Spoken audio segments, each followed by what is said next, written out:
자, 오늘은 사도행전 18장 1절부터 8절 말씀을 통해서 아름다운 동행, Beautiful Companion이라는 제목으로 우리 함께 오늘 말씀을 보도록 하겠습니다. 우리는 가끔 사랑에는 국경이 없다라는 이런 말들을 멋있는 것처럼 씁니다. 그렇죠?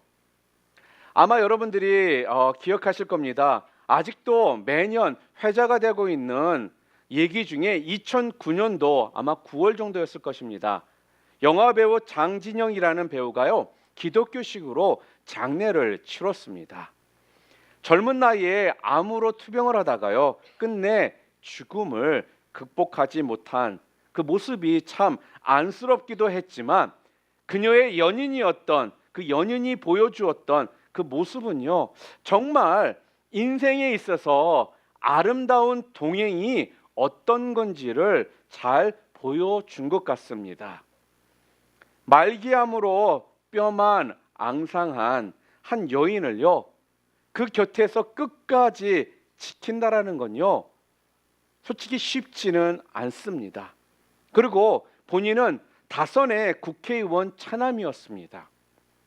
또한 상당한 재력가로 알려졌던 사람이었기 때문에 어찌 보면 이렇게 삭막한 이 시대에, 이 세상에 사랑이 정말 위대하구나라는 생각을 우리들에게 갖게 해 주었던 그러한 사건이었습니다. 부모의 반대를요, 끝까지 무릅쓰고요, 결혼과 혼인신고까지 했습니다. 그 과정은 정말로요, 인생의 참된 동행이, 또한 동행의 길이 어떤 것인가를 참 알려주었던 그러한 모습이었습니다. 한번 여러분들 생각해 보시기를 바랍니다.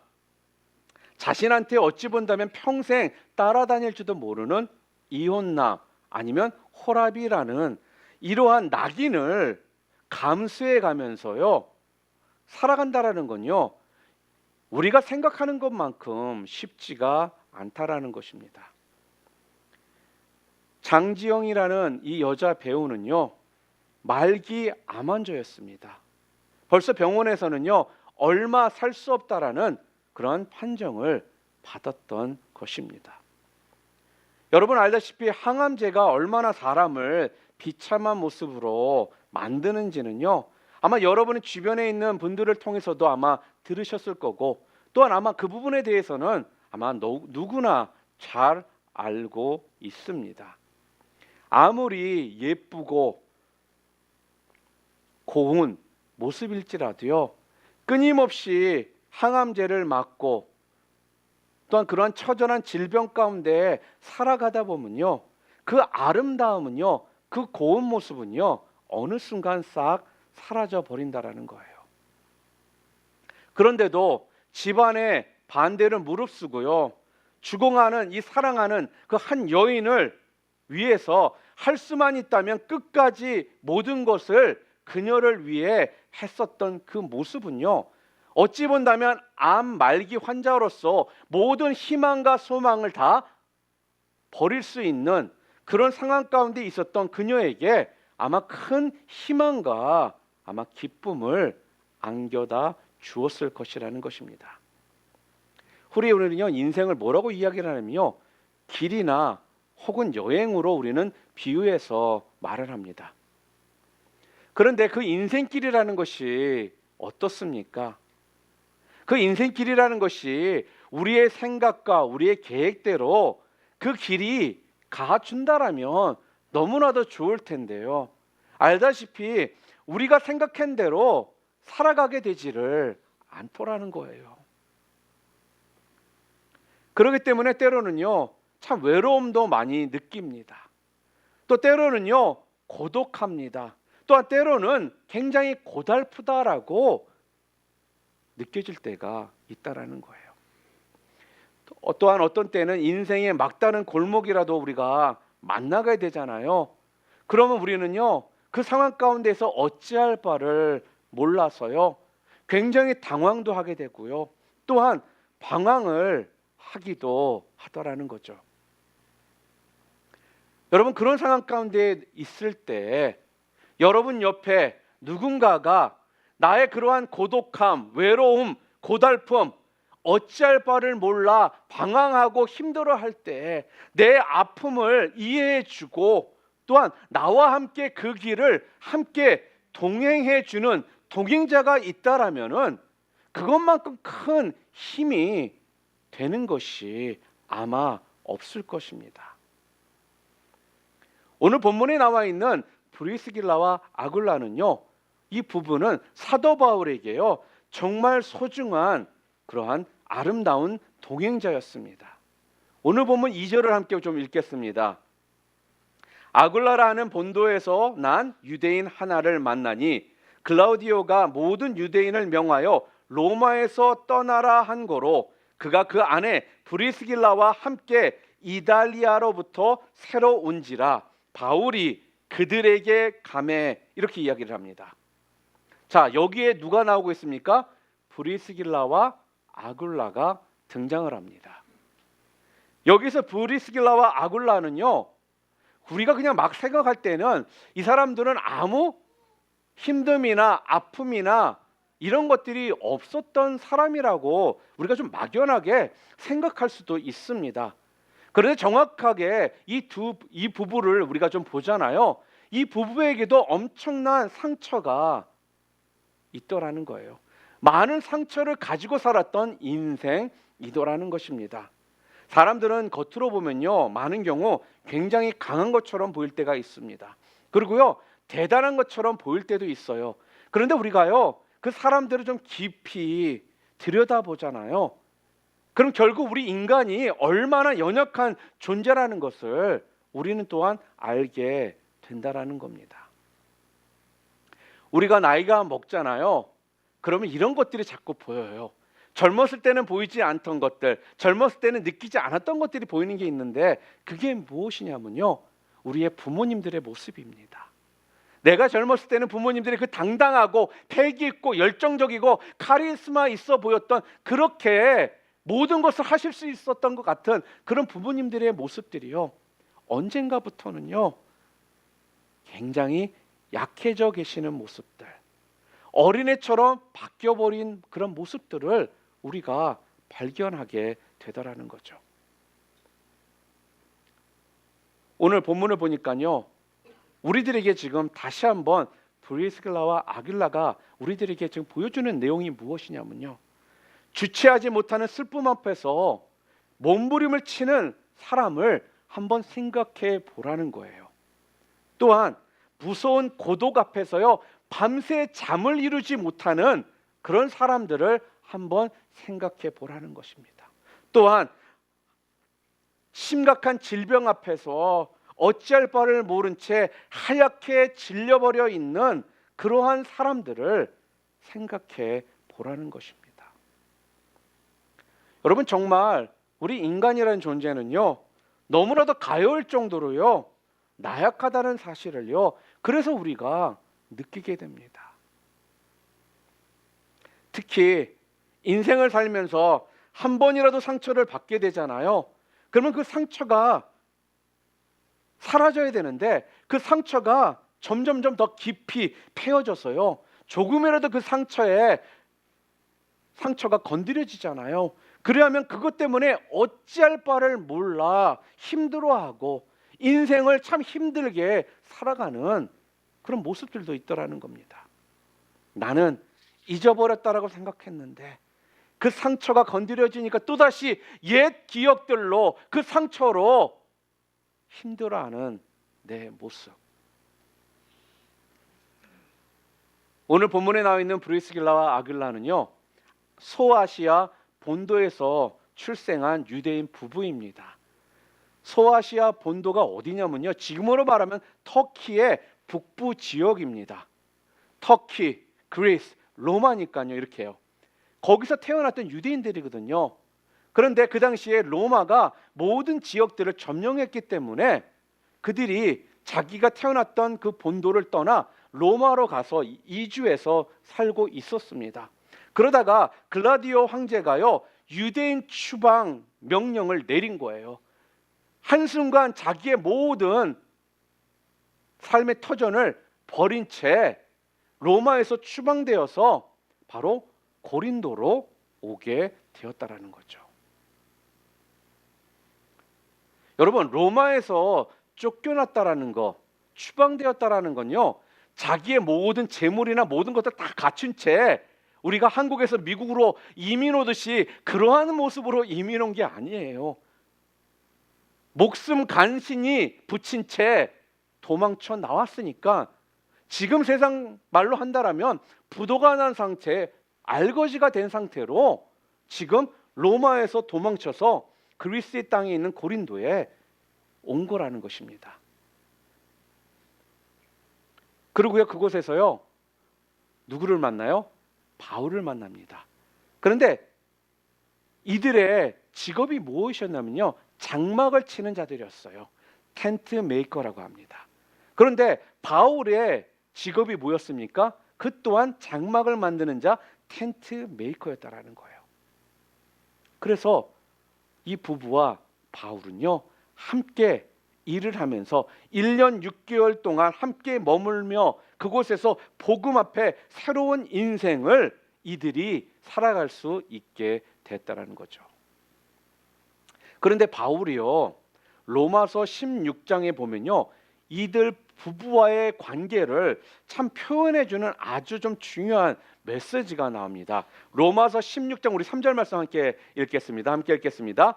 너희가 그리스도 예수 안에서 나의 동역자들인 브리스가와 아굴라에게 문안하라, 이렇게 이야기를 해요. 여기에서 나의 동역자라고 지금 바울은요, 브리스길라와 아굴라를 그렇게 이야기를 하더라는 거예요. 여러분, 바울이 브리스길라와 아굴라 부부를 가리켜서 나의 동역자라고 불렀는데, 여러분이 아시는 것처럼 우리가 어떠한 이권적인 그러한 사업을 같이 하는 사람들을 우리는 그런 자를 뭐라고 부르죠? 동업자다라고 이야기를 해요. 그렇죠? 그리고 정치적인 어떠한 목적을 달성하기 위해 함께 일하는 사람을 우리가 뭐라고 부르죠? 그런 사람들을 동지라고 이야기를 합니다. 동지. 자, 그런데 오늘 뭐라고 나왔다라고요? 브리스길라와 아굴라를 동역자다라고 했어요. 자, 그렇다면 동역자의 뜻이 무엇입니까? 여러분, 이 부부는요, 디모데처럼 목회자가 아니었습니다. 바울은 디모데를 나의 동역자라고 그렇게 항상 불렀거든요. 특별히 디모데는 목회자였고 또한 바울의 후계자였기 때문에 디모데를 동역자라고 부르는 것은 이상한 일이 아니라는 것입니다. 자, 그런데 브리스길라와 아굴라는요, 그런 위치에 있던 사람들이 아니에요. 그들은 순수한 평신도였다라는 거예요. 자, 그럼에도 불구하고 바울이 그들을 동역자다라고 했습니다. 자, 동역자를 우리가 영어로 뭐라고 하느냐 하면요, fellow workers, helper, 이렇게 이야기를 합니다. fellow workers and helpers. fellow workers and helper라는 말은 돕는 사람, 또는 측근에서 서로 손을 맞잡고 함께하는 사람을 우리가 동역자, fellow worker라고 얘기를 한다는 거예요. 그러니까 어떠한 물질적인 이득을 위해서 함께 하는 자들을 이야기하는 것이 아니라 함께 돕고 측근에서 함께 도와서 동행하는 자, 그런 사람을 동역자로 한다는 것이죠. 이것은 주로 하나님의 일을 함께하는 사람들을 가리킬 때 우리가 이야기를 해요. 여러분들은 신앙생활을 하시면서 함께 일한다는 것이 얼마나 아름다운 건지를 여러분 혹시 알고 계십니까? 지금 여러분과 함께 이 자리에 계시는 우리 성도님들이 여러분들의 동역자라는 사실, 또한 이분들과 동역자로 함께 사역을 감당할 수 있다는 것이 얼마나 큰 축복이고 아름다운 일인지 여러분은 생각해 보신 적이 있으십니까? 하나님께서는요, 주로 어떤 사람들을, 어떤 인물들을 사용하시냐면요, 함께 일할 줄 아는 사람들을 하나님께서는 들어 사용하시더라는 거예요. 왜냐하면요, 위대한 일일수록요, 절대로 혼자 할 수가 없습니다. 그래서 하나님은 함께 일할 줄 아는 사람들을 택하신다라는 거예요. 우리가 혼자 일할 때보다 같이 일을 할 때 훨씬 쉽게 우리가 감당하지 않습니까? 그리고 함께 할 때 더 큰 기쁨들이 있어요. 바로 거기에 이유가 있다라는 거죠. 한번 생각해 보시기를 바랍니다. 하나님이 우리의 헌신을 굉장히 기뻐하시는데요. 교회 안에 헌신을 위해 애쓰는 사람이 있다라면 우리는 어떻게 해야 될까요? 우리는요, 그들을 격려하고 또한 함께 해야 한다라는 거예요. 왜 그렇습니까? 교회는 친교단체가 아니기 때문에 그렇습니다. 구원받은 사람들이 그 은혜 앞에 너무나도 감동이 되어가지고요. 또한 하나님의 자녀가 되었다고 생각하니까 너무나 감사하잖아요. 그리고 하나님께서 나 같은 사람을 들어서 사용하신다라는 게 얼마나 큰 감사입니까? 이런 것들을 생각하면서 내 삶을 올인하고자 하는, 그 열정을 갖고 올인하고자 하는 사람들이 모여 있는 곳이 어디냐면은 바로 그곳이 교회라는 것이에요. 여기 브리스길라와 아굴라는요, 어쩌면 이 땅의 것들을 많이 빼앗겼던 사람들입니다. 그럼에도 불구하고요, 이들은 상처도 많고 많은 것들을 다 잃었음에도 불구하고, 빼앗겼음에도 불구하고요, 어떻게 도대체 이 부부는 평생을 바울과 함께 아름다운 동행을 할 수 있었느냐? 오늘 여러분들과 이 부분에 대해서 좀 함께 말씀을 좀 보려고 합니다. 도대체 어떻게 해서 이들이 이렇게 한평생 아름다운 동행을 할 수 있었나? 첫 번째는요, 그들은요, 복음 전하는 일을요, 최우선에 두고 살았기 때문에 가능했습니다. 그들은 바울과 함께요, 고린도에서 장사를 하면서 복음을 전했었거든요. 그리고 바울이요, 그리스의 고린도에 있다가 터키에 있는 에베소로 옮기니까요, 이 부부는 또한 함께 바울과 함께 옮겨가더라는 거예요. 그리고 이 부부가 바울보다 먼저 로마로 이사를 간 거는요, 바울이 그곳에 올 것을 대비해서 미리 갔을 가능성이 많다라는 것입니다. 아무튼 이 부부의 삶을 보잖아요. 약간 집시 생활을 하는 것처럼 보이죠.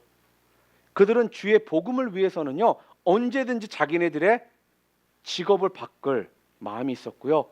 주의 복음을 위하는 것이라면 언제든지 이사를 갈 준비가 되어 있었다라는 거예요.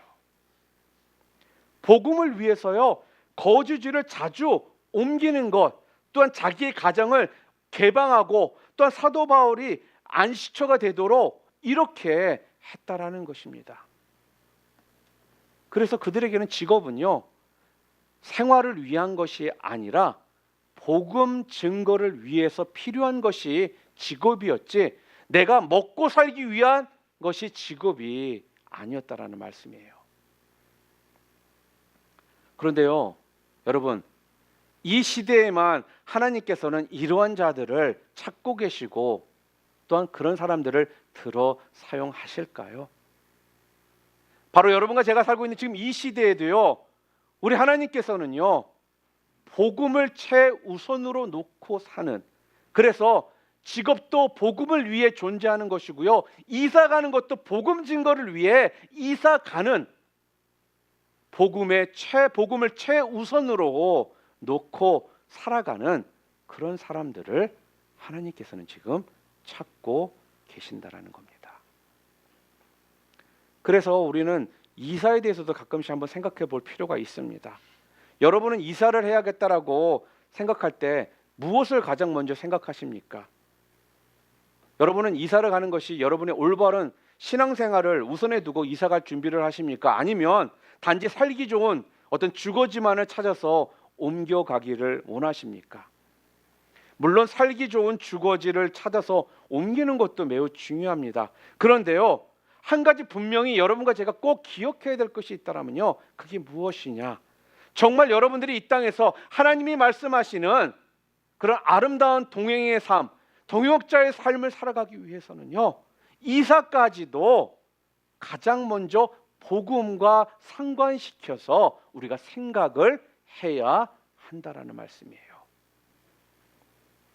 교회 중심으로 신앙생활에 내가 지장이 없는지 여기에 우선을 두고 우리가 생각하며 결정을 해야 합니다. 또한 그리고 두 번째로요, 이 브리스길라와 아굴라 이 부부가 그러한 상처가 있고 힘든 삶을 살았음에도 불구하고 한평생 사도 바울과 함께 동행하는 삶을 살 수 있었던 그 비결은 두 번째 무엇이었냐면요, 바로 자신을 주를 위해서요 아낌없이 헌신하는 삶을 살았기 때문에 가능했습니다. 우리가 로마서 16장 4절 말씀을 좀 함께 읽을까요? 함께 읽겠습니다. 저희는 내 목숨을 위하여 자기의 목이라도 내어 놓았나니 나뿐 아니라 이방인의 모든 교회도 저희에게 감사하느니라. 아멘. 이 부부가 얼마나 바울을 사랑하였는지요, 바울을 위해서요 목숨을 아끼지 아니했다라고 말을 합니다. 바울은요 복음 증거하면서요 많은 핍박과 위협을 분명 당했습니다. 그리고 죽을 고비도 수차례 넘겼던 사람이 바울이에요. 자, 그 중에 한 번은 아마 한 번 이상은요 그들 부부가요 목숨을 걸고 바울을 구출했던 것이 분명합니다. 오늘 로마서 16장 4절에 나와 있잖아요. 저희는 내 목숨을 위하여 자기의 목이라도 내어 놓았나니, 지금 그렇게 이야기를 하고 있거든요. 그러니까 바울이 죽게 되었을 때 자기들의 목숨을 걸고 바울을 구출했다라는 거예요.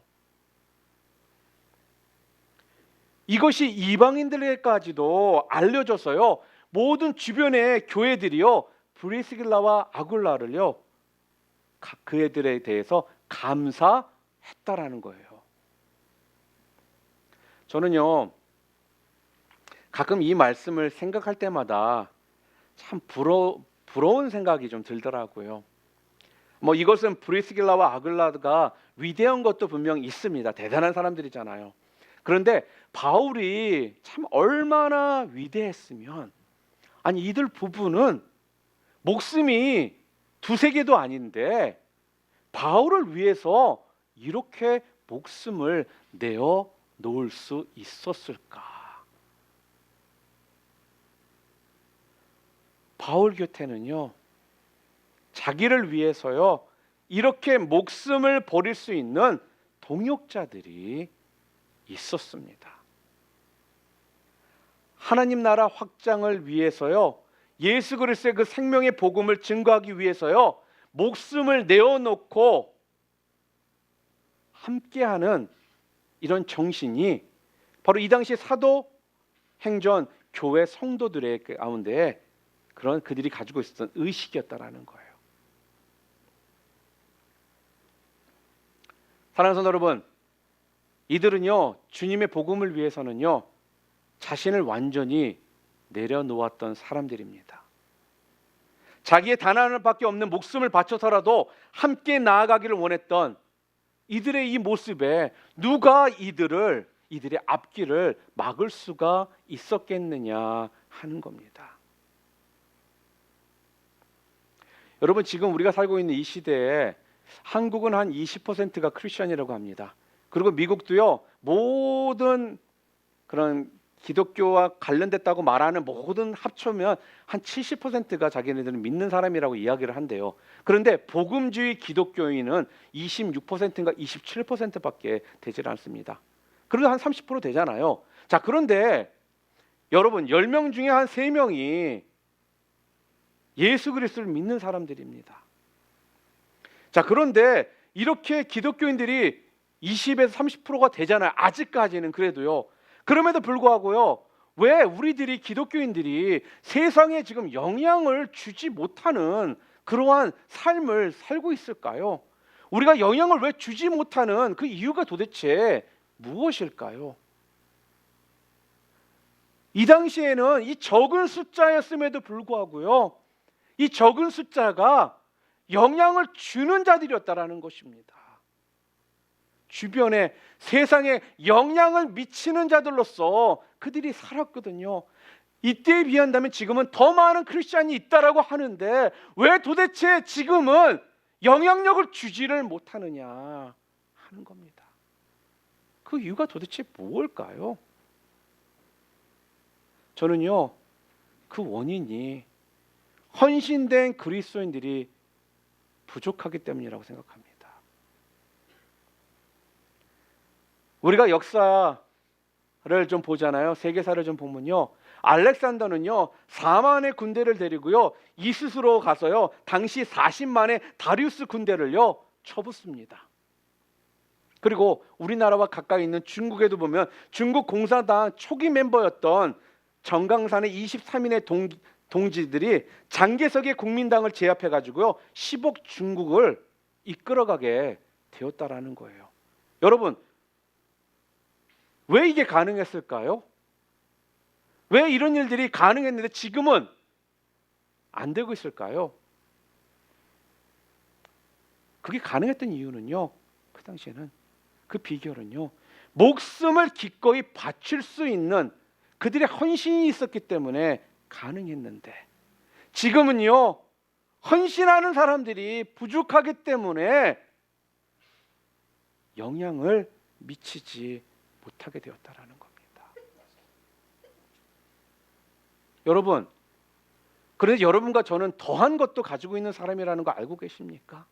여러분과 저는요 바로 세상의 기백과는 비교할 수 없는 예수 보혈의 능력이 여러분과 저에게 있습니다. 여러분들은 여러분들이 예수의 능력이 있는 사람이라는 거 분명 믿으십니까? 자, 그런데 왜 초대교회는 놀라운 영광과 능력과 그런 권위들이 있어서 세상을 영향력을 주고 살았는데 왜 지금은 그 보혈의 능력이 똑같이 우리 가운데 있음에도 불구하고 왜 영향력을 못 주냐 하는 겁니다. 바로 그 이유가 헌신된 그리스도인들이 부족하기 때문에, 그 보혈의 능력은 분명 가지고 있음에도 불구하고 그 보혈의 능력을 사용하지를 못하더라는 거예요.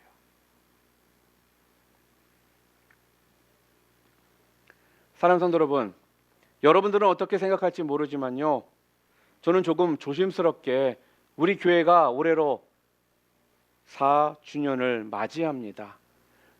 4주년을 맞이하면서 참 저는요 작년부터 여러 가지 고민들이 많았어요.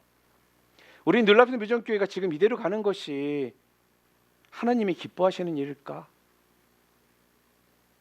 아니면 우리 교회가 이 시대의 한 그냥 교회 중에 하나로 그냥 똑같이 가고 있지는 않은가? 이런 생각 가운데 우리가 정말 하나님의 뜻 가운데 이곳에 교회가 세워졌다라면요, 이 역할을 감당하기 위해서는 저와 여러분에게 분명 달려있다라는 것입니다.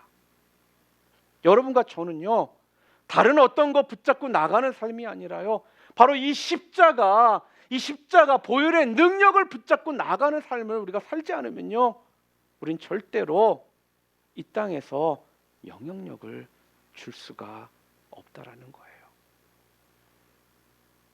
여러분은 언제 예수 그리스도의 그 십자가를 다시 한번 생각하시면서 그 십자가의 능력에 감사하는 그런 기도를 드리셨습니까?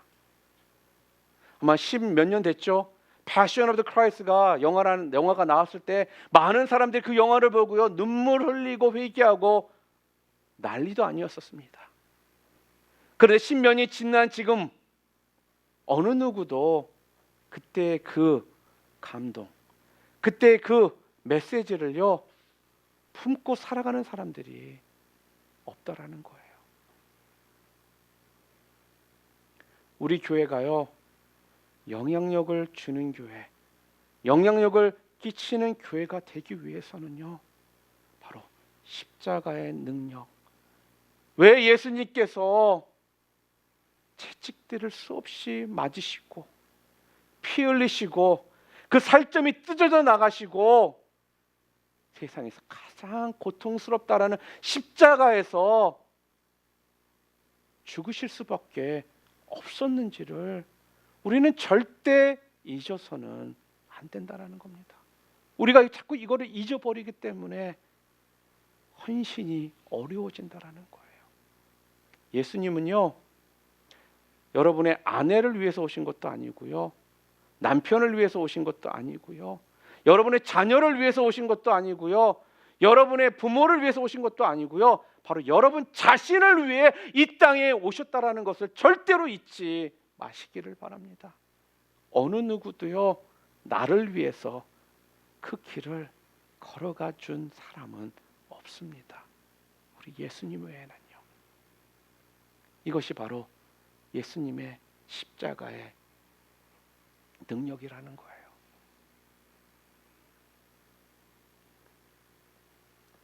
카피라이터로 뒤늦은 나이에 예수님을 만난 후에 막 전엔 찐빵이라든지 예수 안 믿으면 손해보는 77가지 이유라는 책으로 우리들에게 잘 알려져 있는 이만자라는 분이요, 거듭나고 나서 쓴 글의 내용입니다.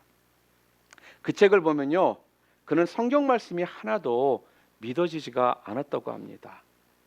자기의 상식이나 철학으로는 도대체 예수 믿는 것이요 이해가 되질 않더래요. 그리고 예수 믿는 사람들이 자꾸 바보처럼 생각이 들더라는 겁니다. 그런데 아내와 결혼할 때요, 교회 나가겠다는 조건으로 결혼을 했기 때문에 어쩔 수 없이 결혼 후에 아내를 따라서 교회를 다녔지만 예수를 믿지는 않았다라는 거예요. 그의 표현에 의하면요, 자기는 마치 순교하는 마음으로 교회를 다녔대요. 그런 마음으로 다녔으니 목사님의 설교가 어떻게 들리겠어요? 목사님의 설교를 들으면요, 자기도 모르게 피식 자기 입에서 나오는 것이 아이고 뻥도 심하네, 이런 말이 나오더라는 겁니다. 그리고 오병이의 기적, 또 물 위를 걷는 그런 기적에 대해서 말씀을 들을 때면요, 무슨 생각이 드냐면, 야, 저 목사 양반 생긴 거는 멀쩡하게 생겨가지고 거짓말 너무 잘하는데, 이런 생각을 매번 가졌다라는 것입니다. 그런데 어느 날요, 그를 향해 하늘의 문이 열립니다. 목사님의 설교가요, 더 이상은 어떤 한 인간의 설교로 말씀으로 들리는 것이 아니라 하나님의 음성처럼 들리기 시작하더라는 거예요. 예수님이 바로 하나님이시다, 이 말씀이요, 자기의 가슴을요 흔들어 놓더라는 거예요. 그렇구나, 정말 예수님이 하나님이시라면 보리떡 5개와 작은 물고기 2마리로 5,000명쯤 먹이는 건 아무 일도 아니지, 예수님이 하나님이시라면. 그 순간 성령님께서 그의 마음을 만지시기 시작합니다. 예수님을 그의 구원자로 받아들이게 시작한 거예요. 그리고 예수님을 믿게 됩니다. 예수님을 하나님으로 자기 인생의 구원자로 만나고 나니까요, 자기 마음속에 자기도 모르게 찬송이 막 흘러나오기 시작하더라는 겁니다. 그러면서 지난 50년이 되도록 자신이 한 것은 세상에 속해서 세상 방법대로 살아왔던 내 모든 것들이 얼마나 부질없고 무모했는지에 대해서 깨닫기 시작하더라는 거예요. 그리고 나같이 예쁜 모습 하나 없는, 예쁜 구석 하나도 없는 나 같은 사람에게 왜 이런 은혜를 나에게 주셨을까? 하나님의 자녀로 나를 왜 삼아 주셨을까? 이런 것들이 믿어지지 않더라는 것입니다. 뿐만 아니라 한때는 하나님이 없다라고 그렇게 외쳤던 자기였는데, 이제는 자기의 인생을 송두린 채 다 하나님께 드리고 하루하루를 살아가는 자기 모습을 보니까요, 너무나도 신기하다라는 생각을 갖게 되었다라는 거예요. 사랑하는 성도 여러분, 한번 생각해 보시기를 바랍니다. 삶의 주인이 바뀌어졌는데 어떻게 인생이 바뀌어지지 않겠습니까? 우리가 만일 예수를 만나고 예수를 주로 고백하고도요, 우리의 삶에 변화가 없다라면요, 여러분 죄송합니다. 우리의 회심의 진정성을요, 여러분 좀 의심해 볼 필요가 있습니다. 진정한 회심은요, 우리의 인생관과 세계관을 바꿔놓기 시작하거든요. 어둠과 빛은요, 함께 갈 수가 없다라는 거예요. 주인이 바뀌었는데 도대체 어떻게 옛날 방법으로, 또한 옛날 모습 그대로 삶의 스타일을 유지할 수가 있겠느냐 하는 겁니다. 우리는 가끔씩요, 요즘 두려운 게 뭔지 아십니까? 우리를 자꾸 착각에 빠뜨리지 않나라는 생각을 할 때가 있습니다. 그냥 이 자리에만 앉아 있으면 되는 거다라고 이런 착각에 빠져 있는 이러한 모습들이 우리 가운데 있지 않은지 한번 생각해 봐야 된다는 거예요. 삶의 변화는 없는데 이 자리에만 앉아 있다라면 지금 내가 착각하고 있지는 않은지 한번 내 모습을 뒤돌아봐야 한다는 거예요. 회심을 했다고 해서 한순간에 사람이 성자로 바뀌는 건 아닐 수 있습니다. 그런데요, 우리의 인생의 방향은요, 조금씩이라도 바뀌어가는 것이 정상이라는 거예요. 바뀌어지는 그 변화의 모습이 조금씩 보이는 것이 당연한 것이라는 겁니다. 사랑하는 성도 여러분, 브리스길라와 아굴라는요, 예수 그리스도를 믿고 나니까요, 그들은 더 이상 자기들의 삶의 목적이 더 이상은 먹고 사는 것이 아니더라는 거예요. 그들의 모든 삶의 목적은요, 어떻게 하면 하나님의 영광을 더 나타내는 삶을 살까? 어떻게 하면 수많은 사람들이 구원받을 수 있을까? 어떻게 하면 자신들이 섬겼던 섬김의 모습을 통해 그 섬김 속에서 사람들이 세워지고 더 예수 그리스도를 닮아가는 삶을 살아갈 수 있을까? 어떻게 하면 그들이 예수 그리스도의 제자로서 성숙된 삶을 살아갈 수 있을까? 이것이 브리스길라와 아굴라 이 부부가 예수님을 만나고 나서 갖게 된 삶의 목표라는 거예요. 그러니까요, 이들은요, 하나님의 영광이 드러나는 것이라면 자기들은요, 조용히 사라져도 전혀 문제가 되지를 않더라는 거예요. 요즘도 보면 많은 사람들은요, 각자 인생의 무대 위에 다들 주인공이 되고자 합니다. 화려한 조명 아래서 청중들의 박수를 받으며 인생의 그 무대에서 살고 싶어 한다는 거예요. 그런데요, 그 무대 뒤에서 무대를 밝혀주고자 하는 그런 사람들은 별로 없다라는 거죠. 여러분, 주연을 하고 싶은 사람은 많아도요, 조연을 하고 싶은 사람은 적습니다. 제가 오늘 일부 예배 때도 잠깐 나눴지만요, 저의 간증을 아시는 분들은 아마 들어서 기억하실 겁니다. 제가 제 자신을 뒤돌아보면요, 저는 솔직히 진짜 평범한 사람이거든요. 그런데 이렇게 평범한 나 하나를 위해서요, 하나님께서는요, 분명 하나님의 뜻이 계셨기 때문에 세 사람이라는 영혼을 통해 저를 하나님 앞으로 다시 돌아오게 하셨다라는 거예요. 그때 제가요, 그 은혜를 깨닫고 제가 중고등부 학생들에게 첫 번째로 제가 간증을 하며 설교를 했었는데, 그때 제가 이러한 이야기를 했었습니다. 처음에는 왜 하나님께서 그 세 사람을 데려가셨을까? 몰랐었다. 근데 결국은 나라는 한 사람을 세워서 하나님께서 영광 받으시기 위해 그랬다라는 것을 깨닫고 나니까, 나 또한 나라는 한 사람을 통해서 어떤 한 영혼이 주님 앞으로 돌아와 하나님의 뜻 가운데 그 인생을 살아갈 수만 있다라면 내 삶 주님 앞에 드리는 거 전혀 두렵지 않다. 주연이 아니라 조연으로 살아가는 것이 이렇게 큰 영광을 드러낼 수 있다라는 것을 깨닫게 되었습니다. 여러분, 조연 없이는요 감동적인 영화를 만들 수가 없어요. 조연 없이는요 훌륭한 연극, 탁월한 드라마가 존재할 수가 없다라는 겁니다. 무대가 빛날 수 있는 이유는요 바로 그 주연을 위해서 헌신하는 그 조연, 그 엑스트라가 있기 때문에 가능하다라는 말씀입니다. 우리 하나님께서는요 우리들에게 주연되라고 하신 적이 없어요.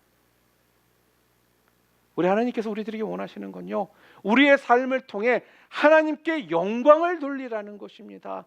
하나님 마음으로 기뻐하라는 거예요. 그걸 하나님께서 원하시는 삶이거든요. 안도인이라는 시인이 다른 사람이 빛나도록 배경이 되어주는 안개꽃 같은 인생을 살고 싶다라고 그렇게 말을 했습니다. 여러분, 안개꽃을 우리가 영어는 베이비 브레스라고 얘기를 하거든요. 그런데요 이 안개꽃은요 아름다운 것이 무엇이냐면요 자기 자신을 드러내면서 아름다운 것이 아니라 장미나 다른 꽃들의 조연으로서 서 있을 때 그 아름다움을 드러내게 해준다라는 거예요. 바로 프리스길라와 아굴라는요 다시 말씀드리자면요 그들은요 안개꽃 같은 사람들이었습니다. 모두들은 자기 자신을 드러내는데 혈안이 되어 있었는데요 프리스길라와 아굴라는요 자신을 죽일지라도 다른 사람을 돋보이기 위해서 뒤에서 이름 없이 받쳐주는 그런 안개꽃 같은 사람들이었다라는 거예요.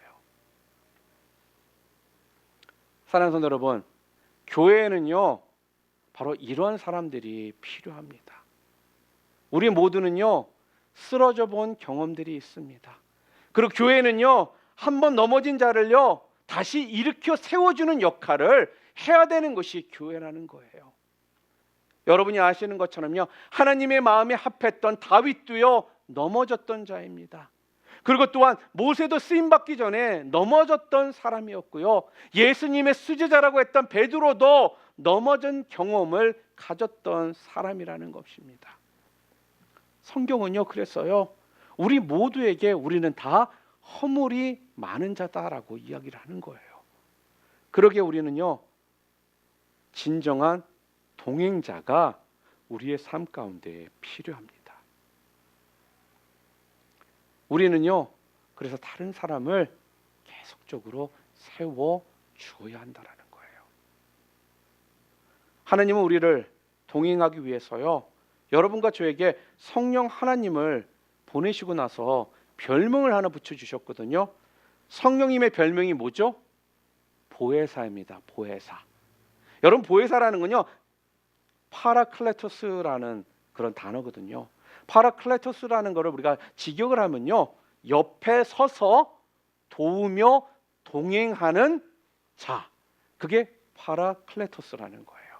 옆에 서서 도우며 함께 걸어가는 자, 동행하는 자.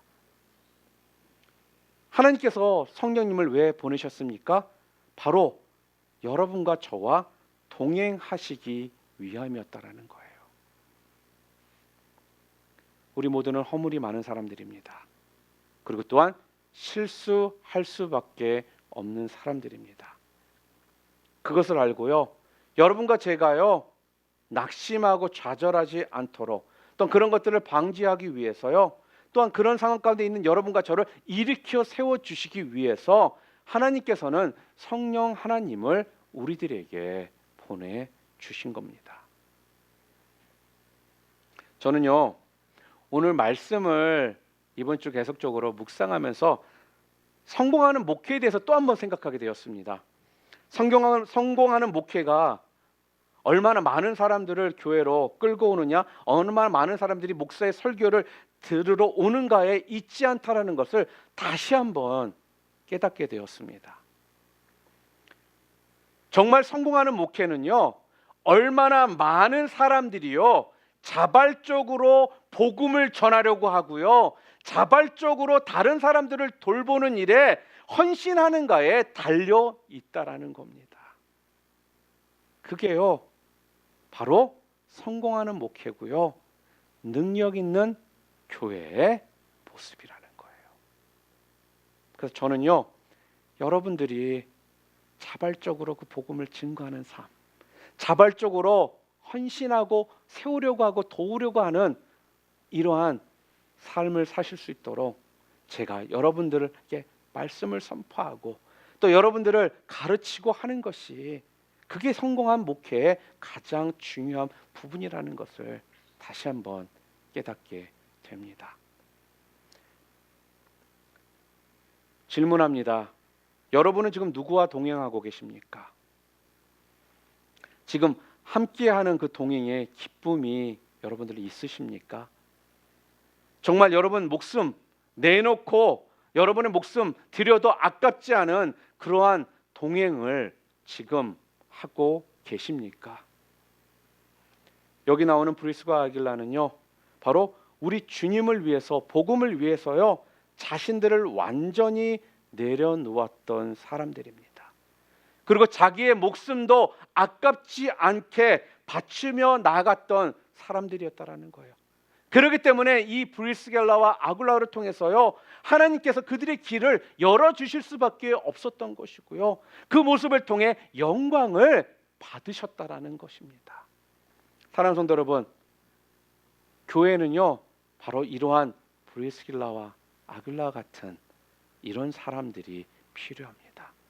이러한 사역자들이 필요합니다. 여러분들에게 도전하기를 원합니다.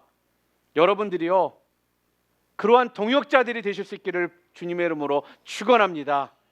주님의 복음을 위해서요, 여러분 자신들을 완전히 내려놓을 수 있기를 바랍니다. 또한 목숨을 바쳐서라도 함께 나아가는 사람이 되실 수 있기를 바랍니다.